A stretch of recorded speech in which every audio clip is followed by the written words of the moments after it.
Hey guys, as you know, after 7th of August 2025, the PTE test has added two different practices to a speaking part. One is summarize group discussion, and another one is respond to a situation. I'm going to use Ape Uni app to do some examples in front of you and let you know how you can deal with these two. So the first one is summarize group discussion, and you have 2 minutes to talk. About 1 minute and 45 seconds to 1 minute and 55 would be more than enough. So I'm going to talk about probably 1 minute and 50 seconds. Let's see how it goes. Two things keep in mind: you don't have to make sense logically, you don't have to be grammatically correct, you just need to talk about what you heard. And again, I think the order doesn't matter, yeah, you can talk just about what you heard.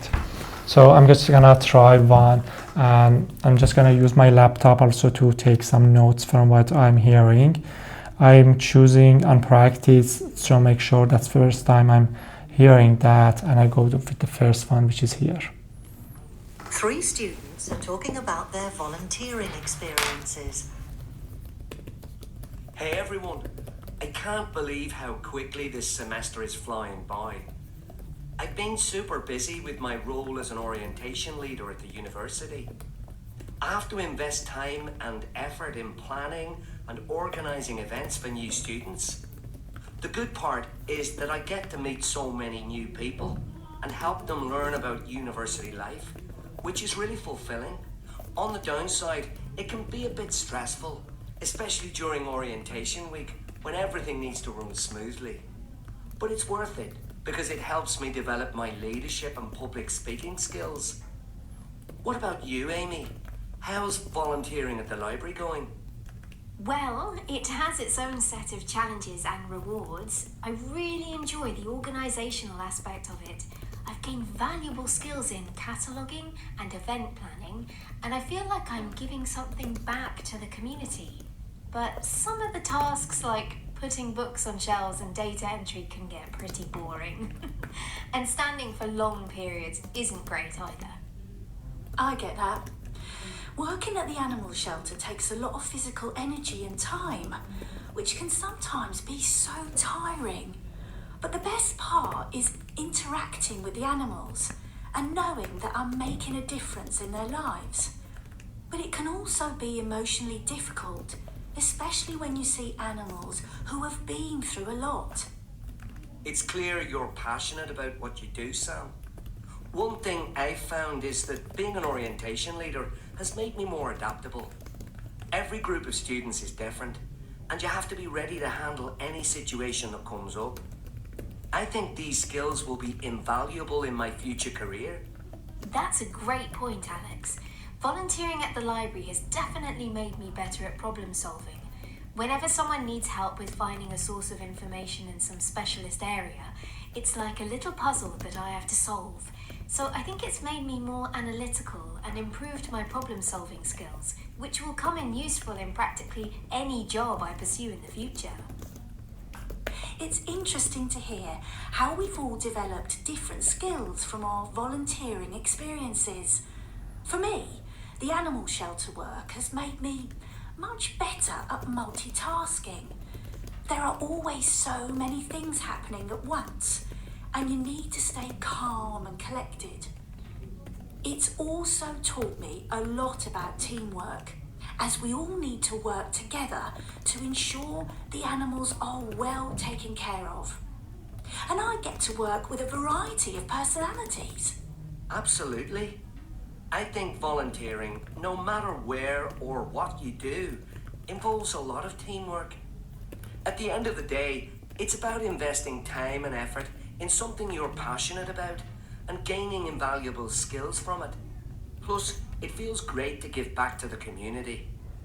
Let's just hope we'll be able to find time to do this next semester too. Managing my time around coursework and volunteering can be tricky.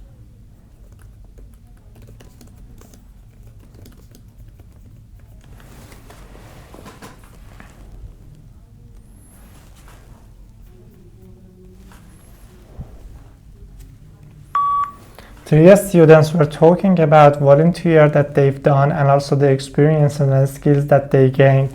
The first one talking about that he's super busy with leadership, but it's so great that he can do planning and events and also be in touch with new students and meet so many new people, and uni life is so great for them. But at the same time, he mentioned that it could be stressful as well, but it goes smoothly as well, so no problem with that. It helps him to develop different skills. The second person, who was Emmy, like she talked about challenges and rewards and skills that she's gaining in event planning, and also something else that she's working in a library as a volunteer work. And also, although it's very boring that she's putting back books in the shelves, but also she found that very interesting that she's meeting new people and she's happy doing that. The third person, who's been working at animal shelter, she's tiring, but it's also interesting with working with animal and interacting with animals, even though it's emotionally difficult, but she's so passionate about what she does. And also the first person also mentioned that the students are different and he learned that how to control the situation. The person who did job in library, she realized that library gives her some analytical skills and also problem solving skills, which is so good in whatever job she gets in the future. The one who works in animal shelter also said that she's getting much better in doing multitasking, and she needs at the same time focus and be collected, and also the animals to need to be taken care of. And the personalities that you meet, work with, teamwork is great. But also all of them agreed that they are giving back to community, which is so great about doing volunteer, and they are hoping that they are going that the next semester also. Three students were talking. So I'll see how the score would be. Again, something that I mentioned, I said first person, second person, third person, and I repeated that, but you don't have to do that. The order doesn't matter. In my experience, I practice like with other things. You just need to talk about these things, but it was just easier for me because I, like if you can, when you are writing down, just have 3 different sections, and whatever person which is talking, write down in that specific section, and you can say first person, second person, or third person. Or you can just say one person, another person, and just mix them together, and doesn't matter who said what, but you're talking overall about what you heard, and like the main concerns, the main challenges, the main positive points that mentioned. So overall, yeah, you do not need to mention them like that, but I just, as I said, I've just written them down. In this example, I could tell like which one the first, which one the second, which one the third, but sometimes it happens to me that I don't realize which one was the first or second or third. I just write down some vocabularies and then talk about that. I didn't do so well this time. I just got 71 out of 90. I usually do much better, but here my pronunciation was not that great, and I realized that myself also. I made like I wasn't so clear probably in pronunciation this time.